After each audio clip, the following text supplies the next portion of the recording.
राधे राधे। जय श्री कृष्ण। आज मैं आपको नवरात्रा के 9 दिन के पाठों में से पहला पाठ सुना रही हूँ। हे करुणामयी जग जननी स्नेहमयी एवं आनंद देने वाली माँ, आपकी सदा जय हो। हे जगदम्बे, पंखहीन पक्षी और भूख से बिलबिलाते बच्चे जिस प्रकार अपनी माँ की प्रतीक्षा करते हैं, उसी प्रकार मैं भी आपकी दया की प्रतीक्षा कर रही हूँ। हे अमृतमयी माँ, आप शीघ्रातिशीघ्र मुझे दर्शन देने की कृपा करें। मुझे ऐसी बुद्धि प्रदान करिए जिसमें मैं आपका रहस्य जान सकूं। पहला दिन नवरात्रा का। सबसे पहले हम श्लोक पढ़ेंगे। वंदे वांछित लाभाय चंद्रार्ध कृत शेखराम वृषारूढ़ाम शूलधराम शैलपुत्रीम यशस्विनीम। माँ दुर्गा पहले स्वरूप में शैलपुत्री है। ये पर्वतराज हिमालय की पुत्री पार्वती के रूप में उत्पन्न हुई नंदी पर विराजमान माताजी के दाहिने हाथ में त्रिशूल और बाएं हाथ में कमल है। नव दुर्गाओं में प्रथम दुर्गा यही है। पूर्व काल में ये प्रजापति दक्ष की कन्या सती रूप में प्रकट हुई। इनका विवाह शंकर से हुआ। प्रजापति दक्ष ने एक बहुत बड़ा यज्ञ किया। शंकर जी को यज्ञ में निमंत्रित नहीं किया गया। सती ने जब यह जाना कि उनके पिता विशाल यज्ञ कर रहे हैं, तो वे पिता के घर जाने के लिए विकल हो उठी। शंकर जी ने कहा कि दक्ष प्रजापति नाराज हैं। ऐसी स्थिति में सती का वहां जाना किसी प्रकार भी श्रेयस्कर नहीं होगा। सती ने शंकर का कहा नहीं माना। वे दक्ष के घर गई। सती ने पिता के घर पहुंचकर देखा कि उनसे कोई नहीं बोला, कोई भी उनका आदर नहीं कर रहा। इस व्यवहार से उनके मन में दुख हुआ। इससे अधिक थी भगवान शंकर की उपेक्षा। यह उन्हें सहन करने योग्य नहीं लगी। अपने पति भगवान शंकर की इस अवमानना को सती सहन न सकी। उन्होंने अपने सती स्वरूप को योगिनी में भस्म कर दिया। शिव के गणों ने दक्ष का यज्ञ विध्वंस कर दिया। दक्ष प्रजापति भी शीश विहीन हो गए। योग अग्नि में भस्म होने के पूर्व सती ने शंकर को ही वर के रूप में मांगा। अगले जन्म में सती ही हिमालय की बेटी अर्थात शैलपुत्री बनी। पूर्व जन्म की भांति नए जन्म में भी वे शिव जी की अर्धांगिनी बनी। नव दुर्गाओं में प्रथम शैलपुत्री है। नवरात्र पूजन में प्रथम दिवस इन्हीं की पूजा और उपासना की जाती है। अथ श्री दुर्गा कवच। एक समय महर्षि मार्कंडेय ने श्री ब्रह्मा जी से पूछा, हे पितामह, सकल ब्रह्मांड में परम गोपनीय और सर्व प्रकार संसारी जीवों की रक्षा करने वाला जो आज तक आपने किसी दूसरे के आगे प्रकट नहीं किया, सो सरल उपाय मुझे बताइए। ब्रह्मा जी बोले, हे महात्मन, ऐसा सरल तथा सूक्ष्म उपाय तो केवल एक देवी कवच ही है, जो सरल साधारण विधि पूर्वक करने से आत्मशक्ति तथा शांति प्रदान करता है। सो हे महर्षि, तुम्हारे स्नेहवश कहता हूँ, सो ध्यान लगाकर सुनिए। ध्यान करने और मनन करने के लिए श्री दुर्गा जी की 9 मूर्तियां हैं, जिन्हें नव दुर्गा भी कहते हैं। सो उनके पृथक पृथक नाम इस प्रकार है। प्रथम शैलपुत्री, दूसरा ब्रह्मचारिणी, तीसरा चंद्रघंटा, चौथा कुष्मांडा, पांचवा स्कंद माता और छठा नाम कात्यायनी प्रसिद्ध है। सातवां मात कालरात्रि और आठवां महागौरी, नौवां श्री सिद्धिदात्री माता है। सो है महात्मन, श्री दुर्गा जी के ये 9 नाम प्रसिद्ध श्री ब्रह्मा जी द्वारा कहे हुए हैं। जो अग्नि से जल रहा हो, या रणभूमि में शत्रुओं द्वारा घेर लिया गया हो, या भयानक संकटों में फंस गया हो, जो इस प्रकार भय से व्याकुल हो, सो माँ भगवती की शरण लेकर इस कवच पाठ को करने से समस्त दुख भय से मुक्त हो जाता है। कवच पाठ करने वाले का अभी कभी अनिष्ट नहीं होता। युद्ध काल में भी कवच पाठ करने वाले पर कोई आपत्ति नहीं आती तथा उसे कोई शोक भय या दुख नहीं होता। जिन्होंने श्रद्धा भक्ति पूर्वक श्री महादुर्गा जी का मनन किया है, उन्होंने हर प्रकार से उन्नति और सुख संपत्ति प्राप्त की है। ये भगवती जगदम्बा अपने उपासकों तथा स्मरण करने वालों की हर प्रकार से रक्षा करती है। इसमें किसी प्रकार संशय नहीं है। ब्रह्मा जी बोले, हे महामुनि, अब हम नव दुर्गा के स्वरूप का वर्णन करते हैं। चामुंडा देवी जो प्रेत पर चढ़ी है और वाराही का वाहन भैंसा है, ऐन्द्री हाथी पर सवार है और श्री वैष्णवी गरुड़ की पीठ पर विराजमान है। महेश्वरी वृषभ पर और कुमारी मोर पर सुशोभित है। श्री महालक्ष्मी जी के कमल पर विराजमान है और अपने कर कमलों में कमल ग्रहण किए हुए है। वृषभ पर बैठी ईश्वरी देवी का श्वेत वर्ण है। ब्राह्मणी देवी सर्व प्रकार के आभूषणों से सुसज्जित हंस पर सवार है। इस प्रकार ये सभी माताएं अनेक प्रकार के योगों से युक्त तथा आभूषणों से सुसज्जित और अनेक प्रकार के रत्न जड़ित आभूषणों से सुशोभित है। ये सब देवियां क्रोध में भरी हुई अपने अपने वाहनों पर विराज रही हैं और ये सब देवियां शंख चक्र गदा शक्ति हल मूसल केटक तोमर परशु और पास कुंभ त्रिशूल तथा उत्तम शारंग धनुष आदि अस्त्र शस्त्र अपने अपने कर कमलों में धारण किए हुए हैं। दैत्यों का विनाश करके आपने भक्तों को अभय दान देने को ही सब अस्त्र शस्त्र धारण किए हुए हैं और देवताओं का कल्याण करने हेतु भी दिव्य रूप धारण किए हैं। इन सब देवियों का रूप महारौद्र है। ये महाघोर पराक्रम तथा महान बल देने वाली देवियां हैं। हे महाशक्ति माता, वास्तव में तुम महान भय का नाश करने वाली हो। मैं तुम्हारे उन समस्त रूपों को कोटानुकोट नमस्कार करता हूँ। हे महाशक्ति, तुम्हारी ओर देखना भी कठिन है। हे दैत्यों का संहार करने वाली श्री दुर्गे भवानी, मेरी सर्व प्रकार से रक्षा करो। दिशाओं में रक्षा, पूर्व दिशा से ऐन्द्री अर्थात इंद्र शक्ति मेरी रक्षा करो। अग्निकोण में अग्नि शक्ति और दक्षिण दिशा से वाराही तथा नैऋत्य कोण में श्री खड़ग धारणी माता मेरी रक्षा करो। पश्चिमी दिशा में वरुण शक्ति और वायव्य कोण में मृग पर सवारी करने वाली देवी मेरी सब प्रकार से रक्षा करें। उत्तर दिशा में कौमारी तथा ईशान कोण में त्रिशूल धारणी शूल धारण करने वाली महामाया मेरी रक्षा करे। ब्राह्मणी मेरी ऊपर की ओर, वैष्णवी देवी मेरी नीचे की ओर से मेरी सर्व प्रकार से रक्षा करे। इसी प्रकार मुर्दे पर सवारी करने वाली चामुंडा देवी दसों दिशाओं में मेरी हर प्रकार से रक्षा करे। अजिता बाईं ओर से और अपराजिता मेरी दाहिनी ओर से रक्षा करे। माला धारिणी मेरी माथे की रक्षा करे और यशस्विनी देवी मेरी बाहों की रक्षा करे तथा त्रिनेत्रा मेरी बाहों के मध्य भाग और नाक की रक्षा करे। उद्योतनी मेरी शिखा की रक्षा करे और उमा मेरे सिर की रक्षा करे। नासिका की यमघंटा देवी रक्षा करे। नेत्रों की शंखनी तथा कानों की द्वार वासनी रक्षा करे। कालका देवी गालों की भगवती शंकरी कानों के मूल की रक्षा करे। नासिका सुगंध तथा ऊपर के होठ की श्री चर्चिका देवी रक्षा करे। अमित कला नीचे के होठ की तथा जिह्वा की श्री सरस्वती देवी रक्षा करे। कोमारी दांतों की और कंठ स्थान की चंद्रिका देवी रक्षा करे। गले तथा गुटकी की श्री चंद्रघंटा माता रक्षा करे और महामाया मेरे तालु की रक्षा करे। मेरी ठोड़ी की कामाक्षी और श्री सर्व मंगला माता मेरी वाणी की रक्षा करे। श्री भद्रकाली मेरी गर्दन की रक्षा करे और धनुर्धारी मेरुदंड की रक्षा करे। कंठ के बाहरी भाग की श्री नाल ग्रीवा माता तथा कंठ की नाली की माता नल कुबरी रक्षा करे।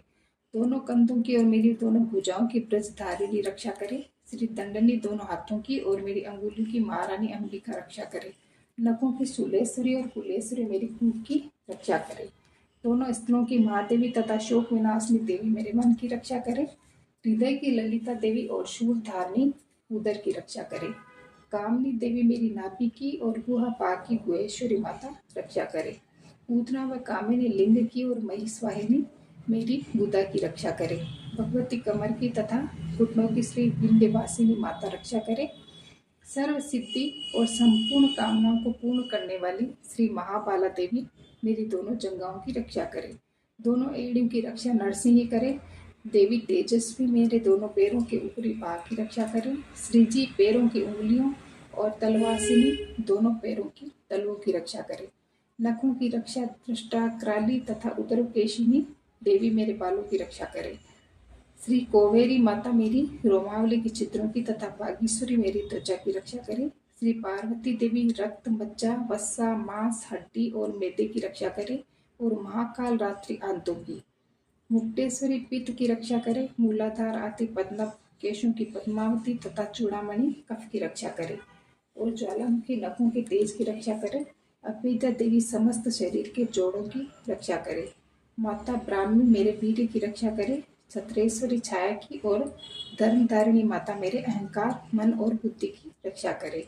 वज्रहस्ता मेरे प्राण अपान व्यान उदान समान इन पांचों वायुओं की रक्षा करके मुझे दीर्घायु बनाते। रस रूप गंध शब्द स्पर्श इन सब विषयों का अनुभव करते समय योगिनी देवी मेरी रक्षा करे और नारायणी देवी सत्वगुण रजोगुण तमोगुण की रक्षा करे।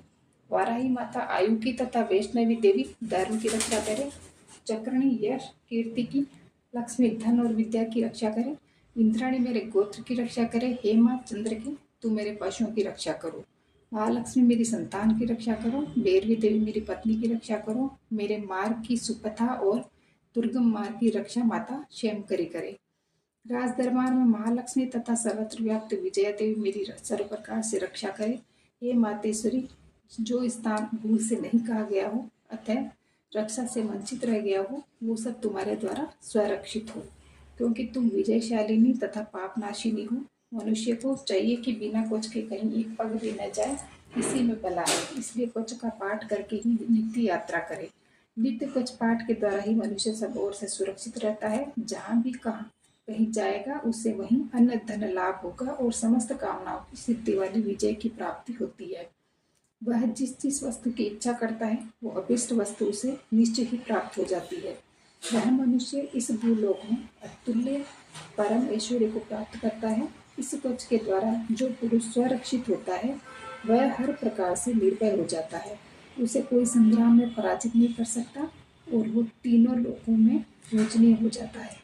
जिस महादुर्गे का यह कवच देवताओं को भी दुर्लभ होता है, जो प्राणी प्रतिदिन विधि विधान से यत्न पूर्वक प्रातःकाल, दोपहर तथा सायंकाल को श्रद्धा के साथ कुछ का पाठ करता है, उसे देवी शक्ति और देवी संपत्ति प्राप्त होती है तथा वह पुरुष कहीं भी पराजित नहीं होता है। वह अकाल मृत्यु से रहित 100 वर्ष से भी अधिक जीता है। उसका शरीर समस्त रोगों से बच जाता है, अर्थात कवच पाठ से लूटा और फोड़े खून से समस्त रोग नष्ट हो जाते हैं। स्थावर जंगम कृत्रिम ये सभी प्रकार के विष दूर हो जाते हैं। इस पृथ्वी पर मोहन मारण इत्यादि अभिचारक प्रयोग होते हैं तथा इस मंत्र के जितने यंत्र मंत्र हैं वे सब इस कवचधारी मनुष्य के आगे नष्ट हो जाते हैं। पृथ्वी पर विचरने वाले आकाशचारी, जल से प्रकट होने वाले, उपदेश मात्र से होने वाले भूत प्रेत आदि, जन्म के साथ प्रकट होने वाले देवता, कुल देवता, माला कंठमाला आदि कांकनी, अंतरिक्ष में विचरने वाली अत्यंत बलवती भयानक चुड़ैलें, ग्रह, भूत, पिशाच, यक्ष, गांधर्व, राक्षस, ब्रह्म राक्षस, बेताल, कुष्मांड और भैरव आदि अनिष्ट करने वाले देवता भी कवचधारी मनुष्य को देखते ही भाग जाते हैं। कवचधारी पुरुष को राज्य दरबार में सम्मान और उन्नति की प्राप्ति होती है। यह कवच मनुष्य के तेज को बढ़ाता है और अति उत्तम है। इस कवच का पाठ करने वाले की इस धरती पर यश कीर्ति सब जगह फैल जाती है। प्रथम इस कवच का पाठ करने के पश्चात दुर्गा सप्तशती का पाठ करना चाहिए। इस प्रकार पाठ करने वाले पृथ्वी और आकाश तथा वन पर्वतों के समान स्थिर होते हैं तथा उनके पुत्र पौत्र संतान आदि बनी रहती है। देहांत होने पर भगवती महामाया की कृपा से वह पुरुष परम पद को प्राप्त होता है, जो कि देवताओं को भी दुर्लभ है। वह सुंदर दिव्य रूप धारण करके कल्याणमय भगवान शंकर के चरणों में लीन होकर परम पद को प्राप्त होता है। अब है अथ अर्गला स्तोत्र। मार्कंडेय जी कहते हैं, जयंती, मंगला, काली, भद्रकाली, कपालिनी, दुर्गा, क्षमा, शिवा, धात्री, स्वाहा और स्वधा इन नामों से प्रसिद्ध जगदम्बिके तुम्हें मेरा नमस्कार हो। देवी चामुंडे तुम्हारी जय हो। संपूर्ण प्राणियों की पीड़ा हरने वाली देवी तुम्हारी सदा जय हो। सब में व्याप्त रहने वाली देवी तुम्हारी जय हो। हे काल रात्रि तुम्हें नमस्कार है। मधु और कीटक का हनन करने वाली तथा ब्रह्मा जी को वरदान देने वाली देवी तुम्हें नमस्कार है। तुम मुझे रूप दो, जय दो, यश दो और मेरे शत्रुओं का नाश करो। महिषासुर का वध करने वाली तथा भक्तों को सुख देने वाली ये देवी तुम्हें नमस्कार है। तुम मुझे रूप दो, जय दो, यश दो और मेरे शत्रुओं का नाश करो। रक्त बीज का वध दो, चामुंडा का तनमुंड का नाश करने वाली ये देवी तुम मुझे रूप दो, जय दो, यश दो और शत्रुओं का नाश करो। शुंभ और निशुंभ तथा दुर्माक्षर का नामो निशान मिटाने वाली देवी तुम मुझे रूप दो, जय दो, यश दो और मेरे शत्रुओं का नाश करो। सबके द्वारा पूजित चरणों वाली तथा परम सौभाग्य प्रदान करने वाली ये देवी तुम मुझे रूप दो, जय दो, यश दो और शत्रुओं का नाश करो। ये अचिंत्य रूपों वाली और चरित्रों वाली तथा सारे शत्रुओं का नाश करने वाली है चंडिके तुम मुझे रूप दो, जय दो, यश दो और शत्रुओं का नाश करो। पापों को दूर करने वाली है चंडिके, जो भक्त तुम्हारे चरणों में मस्तक झुकाते हैं उन्हें सर्वदा रूप दो, जय दो, यश दो और उनके शत्रुओं का नाश करो। हे रोगों का नाश करने वाली चंडिके, भक्ति पूर्वक स्तुति करने वाले भक्तों का रूप दो, जय दो, यश दो और भक्तों के शत्रुओं का नाश करो। हे चंडिके, इस संसार में सदा भक्ति पूर्वक जो तुम्हारी पूजा करते हैं उन्हें तुम रूप दो, जय दो, यश दो और उनके शत्रुओं का नाश करो। हे देवी, मुझे सौभाग्य दो, निरोग करो, पूर्ण सुख दो, रूप दो, जय दो, यश दो और हमारे काम क्रोध आदि 6 शत्रुओं का नाश करो। हे देवी, हमारे द्वेषियों का नाश करो और मुझे उत्कट बल दो, रूप दो, जय दो, यश दो तथा शत्रुओं का नाश करो। हे देवी मेरा कल्याण करो, मुझे उत्तम संपत्ति प्रदान करो, रूप दो, यश दो, जय दो और काम क्रोध आदि शत्रुओं का नाश करो।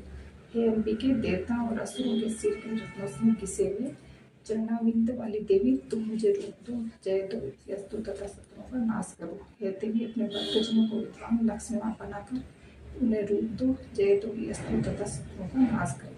बड़े बड़े भयानक महाबली दैत्यों के गमन को चूर्ण करने वाली चंडिके, तुम मुझे रूप दो, यश दो, जय दो और शत्रुओं का नाश करो। हे चार भुजा वाली श्री ब्रह्मा जी की तरह प्रशंसित परमेश्वरी, तुम मुझे रूप दो, जय दो, यश दो तथा शत्रुओं का नाश करो। सदैव भक्ति भाव से विष्णु भगवान के द्वारा पूजी जाने वाली देवी अंबिके, तुम मुझे रूप दो, जय दो, यश दो और काम क्रोध आदि शत्रुओं का नाश करो। हे हिमालय की पुत्री श्री पार्वती, श्री शिव जी के द्वारा स्तुति की जाने वाली परमेश्वरी, तुम मुझे रूप दो, जय दो, यश दो तथा मेरे शत्रुओं का नाश करो।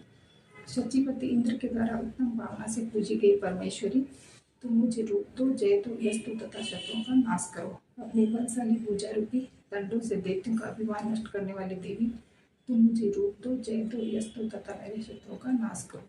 अपने भक्तों को परमानंद मोक्ष प्रदान करने वाली भवानी अंबिके, तुम मुझे रूप दो, जय दो, यश दो और मेरे शत्रुओं का नाश करो। हे देवी, तुम मुझे परम सुंदरी, मन को प्रसन्न करने वाली, सत्य पथ पर चलने वाली और इस अत्यंत कठिन संसार से पार करने वाली उत्तम कुल स्त्री रत्न पत्नी प्रदान करो। जो इस अर्गला स्तोत्र का पाठ करके सप्तशती महास्तोत्र का पाठ करता है, वह सप्तशती की जप संख्या से मिलने वाली श्रेष्ठ फल को प्राप्त होता है, साथ ही वह प्रचुर संपत्ति को भी प्राप्त कर लेता है। अर्थ किल्लक स्तोत्र भाषा। श्री चंडिका देवी को नमस्कार है। श्री मार्कंडेय ऋषि अपने शिष्यों को किल्लक का उपदेश देने को मंगल करते हैं। शुद्ध ज्ञान स्वरूप और तीनों वेद स्वरूप तथा दिव्य नेत्र वाले कल्याणकारी सोमार्थ को मस्तक पर धारण करने वाले तथा कल्याण के साक्षात स्वरूप भगवान भूतेश्वर को नमस्कार है। मंत्रों का शापोद्वार, उत्कीर्ण आदि सभी जानना चाहिए, अर्थात इन मंत्रों की किल्लक की पूर्ण जानकारी अति आवश्यक है। उत्कीर्ण आदि जानने वाला तथा इनके बिना भी अन्य मंत्रों का निरंतर जप करने वाला भी सिद्धि को प्राप्त कर लेता है। नवार्ण मंत्रों के जप से उच्चाटन, मोहन आदि सभी कर्म तथा सभी अलभ्य वस्तुओं की सिद्धि प्राप्त हो जाती है और केवल श्री सप्तशती के स्तोत्र से भी देवी सिद्ध होती है। स्तोत्र का पाठ करने वाले के सभी उच्चाटन आदि बिना जप के ही सिद्ध हो जाते हैं। वहाँ किसी भी मंत्र यंत्र तथा औषधि की कोई आवश्यकता नहीं है। बिना जय के ही उनके उच्चाटन आदि समस्त अभिचारिक कर्म सिद्ध हो जाते हैं। सांसारिक पुरुषों को इस बात की शंका होती है कि क्या इसमें सभी सिद्धियां प्राप्त होती है। इस शंका को दूर करने के लिए श्री शंकर भगवान ने तमाम ऋषियों और मुनियों को बुलाकर कहा कि ये संपूर्ण सप्तशती स्तोत्र लाभदायक और कल्याणकारी है। इसके बाद महादेवी जी ने उस चंडिका स्तोत्र को मुक्त कर दिया। उस नियंत्रण को मनुष्य बड़े पुण्य के प्रताप से पाता है। अन्य मंत्रों का जप करने वाला भी यदि सप्तशती स्तोत्र का पाठ करता है तो निसंदेह वो कल्याण पद पाता है। जो कोई कृष्ण पक्ष की चतुर्दशी या अष्टमी को एकाग्रचित होकर देवी जी को अपना सर्वस्व अर्पण करता है और प्रसाद रूप होकर पुनः तुच्छ जीवन निर्वाह करता है, उस पर श्री माता दुर्गा भवानी प्रसन्न होती है। दूसरे प्रकार से नहीं, क्योंकि महादेवी जी ने इसी प्रकार के किलक से कील दिया है। सिद्धि को रोकने वाला किलन यही है, अतः इसको करके जीव कल्याण को प्राप्त होता है। जो व्यक्ति इस सप्तशती को किलन रहित बनाकर धीरे धीरे पाठ करता है, वही सिद्ध, वही देवी का पार्षद, वही गंधर्व होता है। उसको कहीं भी किसी प्रकार का भय नहीं होता, वह अकाल मृत्यु नहीं पाता, बल्कि मरने पर परम पद को प्राप्त कर लेता है। किंतु इस सप्तशती स्तोत्र का गुरु से विधि पूर्वक ज्ञान प्राप्त करना चाहिए। जो अनजाने करता है वह नष्ट हो जाता है और उसका किया हुआ पाठ भी निष्फल हो जाता है। समझदार और पंडित लोगों को इसे गुरुजनों से समझकर करना चाहिए। स्त्रियों में जो भी कुछ कर्म, धर्म तथा सौभाग्य की दृष्टि आता है, वह सब परम पावन माँ भगवती के ही प्रसाद से है। अतः इस पवित्र स्तोत्र का पाठ अति आवश्यक है। इस परम दुर्लभ स्तोत्र का पाठ मंद स्वर से करने से अल्प फल की प्राप्ति होती है तथा उच्च स्वर अथवा मध्यम स्वर से करने वाला सभी कुछ पाता है। इसलिए स्पष्ट और सुंदर उच्च स्वर में पाठ करना अति लाभदायक होता है। धन, धान्य, ऐश्वर्य, संतान और सौभाग्य से ये सर्व प्रकाश ज्योति देवी की प्रसन्नता से प्राप्त होते हैं। ये ही शत्रुओं का दमन करके परम मुक्ति देते हैं। ऐसी देवी की स्तुति क्या मानव द्वारा सदैव नहीं होनी चाहिए, अर्थात मानव जन्म के कल्याणार्थ श्री माता देवी जी की स्तुति सदा लोग करते हैं और करते ही रहेंगे। रात्रि सूक्त। महत्वादि रूप व्यापक इंद्रियों से संसार की समस्त वस्तुओं को प्रकाशमान करने वाली रात्रि रूपा देवी अपने पैदा किए हुए जीवों के शुभाशुभ कर्मों को विशेष रूप से देखती रहती है तथा उनके अनुरूप फल की व्यवस्था करने हेतु समस्त विभूतियों को धारण करती है। यह देवी अमर है और समस्त संसार को नीचे फैलने वाली लता आदि को तथा ऊपर की ओर बढ़ने वाले पेड़ों को भी व्याप्त करके स्थित है। इतना ही नहीं, जीवों के अज्ञान अंधकार को अपनी ज्ञानमय ज्योति से दूर कर अविद्यामय रूपी अंधकार स्वयं नष्ट हो जाता है। हे रात्रि देवी, आप मुझ पर प्रसन्न हो, जिनके आने पर हम सब अपने घरों में सुखपूर्वक नींद का आनंद लेते हैं। ठीक वैसे ही जैसे रात्रि को सभी पक्षी पेड़ों पर बनाए हुए अपने घोंसलों में सुखपूर्वक निद्रा का आनंद लेते हैं। इस करुणामयी रात्रि देवी की गोद में समस्त मनुष्य, पैरों से चलने वाले गाय, घोड़े, ऊंट, बैल आदि पशु पक्षी एवं कीट पतंगे आदि किसी प्रयोजन से यात्रा करने वाले यात्री और बाज आदि भी सुखपूर्वक सोते हैं। हे रात्रिमयी शक्ति, तुम कृपा करके वासनामय वृक्की तथा पापमय वृक्क को हमसे अलग करो, काम आदि तस्कर समुदाय को भी दूर भगाओ। हे रात्रि देवी, आप हमारे लिए मोक्षदायिनी तथा कल्याणकारिणी बन जाओ। हे उषा, हे रात्रि के अधिष्ठात्री देवी, सब तरफ फैला हुआ अज्ञान में काला अंधकार मेरे निकट आ गया है, आप मुझसे दूर करो। जैसे धन देकर अपने भक्तों को ऋण करती हो, उसी प्रकार ज्ञान का प्रकाश देकर मेरा अज्ञान रूपी अंधकार दूर करो। हे रात्रि देवी, आप दूध देने वाली गो के समान हो। हे परम व्योम स्वरूप परमात्मा की पुत्री, तुम्हारी दया से मैं काम आदि शत्रुओं पर विजय प्राप्त कर सका हूँ। तुम स्तोम की भांति मेरे हृदय को ग्रहण करो। ये मातेश्री पहला पाठ कंप्लीट हो गया है। अब दुर्गा चालीसा का पाठ करते हैं। नमो नमो दुर्गे सुकर्णी, नमो नमो अम्बे दुकर्णी, नीलकारे ज्योति तुम्हारी, तीन लोग फैले नीचे हरी ससे ललाट महाविशाला नेतला कुटी विशाला रूप माधु को अधिक स्वावे दरस कर चल सुखावे। तुम संसार सकते लयकी ना पाला ने तो अंदर नीला अन्नपूर्णा उजक पाला, तुम आदि सुंदरी वाला प्रलय काल सब नासनहारी, तुम गौरी शिव शंकर प्यारी, श्री योगी तुम रघुन गावे, ब्रह्मा विष्णु तुम्हें नित्यावे, सर्वति को उद्धारा दे सुबुद्धि सिंह बारा तरा सिंह को अम्बा प्रगट फाड़ कर कंबा रक्षा करी प्रहलाद बचाए, बिना उसको स्वर्ग पठाए, लक्ष्मी रूप रोचक माई, श्री नारायण अंग समाई, शीर्ष में क्या तुलासा दया सिंधु मन पीछे बनासा, हिंगलाज में तुम्हें भवानी महिमा मित जाता खाली मातंगी तुम्हारी माता भुवनेश्वरी बगला सुखदाता, श्री बेरो तारा जग तारिणी छिन्न बालू दुख निवारिणी, केहरी बांसो भवानी लंगुर चल तगवानी, कर में कपर खाई प्याजे दापो देख काल डर भाजी सोई अस्त्र त्रिशूला जाते शत्रु सुला नाग को तुम्हें विराजत लोक पंडंका बाज शुंभदेशुम निशंते तुम्हारे संकन सारे में ससुरवती अभिमानी जयी उपहार में फलाने रुकर अलगाली को दारा सहसे तुम तीन सारा परिवार संतन पर जब पैसा मातो तुम तथा अमरपुरी और सोलो का तब में सब रही शुभा पाला में ज्योति तुम्हारी, तुम्हें सदा पूजे न नारी निकट नहीं आवे दैवे तुम्हें जनावान प्रांत तुम जाई, जो भी सुनो व्यक्तिकारी योग न हो सब तुम्हारी, शंकर अजर तपिनो कामुर क्रोधी सिद्धिनो विस्थान ध्यान करो, शंकर को कहो पानी सिमत हो शक्ति रूप में पाए शक्ति गई तुम अस्ताय सुनावती कीर्ति खानी, जय जय जय जगदम्बे भवानी वही कृष्ण आदि जगदम्बा दई शक्ति निकी नो लमा मोको माते कीर्ति के तुम दिन कर को नारे दुख मेरो आशा तृष्णा डी पर सतावे री मोर मोर लिति पावे सतनाश की जी महारानी, सुमरो एक चित्त में भवानी को ऊपर पाए मातु दयाला रिद्धि सिद्धि ते करूं नियाला, जब लगे जीव दया फल पाऊं तुम रोज जिसमें सदा सुनाऊं, दुर्गा चालीसा जो कोई गावे सब सुख परम पद पावे, देवी दास शरण निज जानी करुणा जगदम्बे भवानी, शरणागत रक्षा करे पत्र निशन मैं आए ते शरण में मातुरी जी आऊं। हे मातेश्वरी, जय माँ दुर्गा। माँ दुर्गा सबकी मनोकामनाएं पूर्ण करे। जय हो माँ दुर्गा की।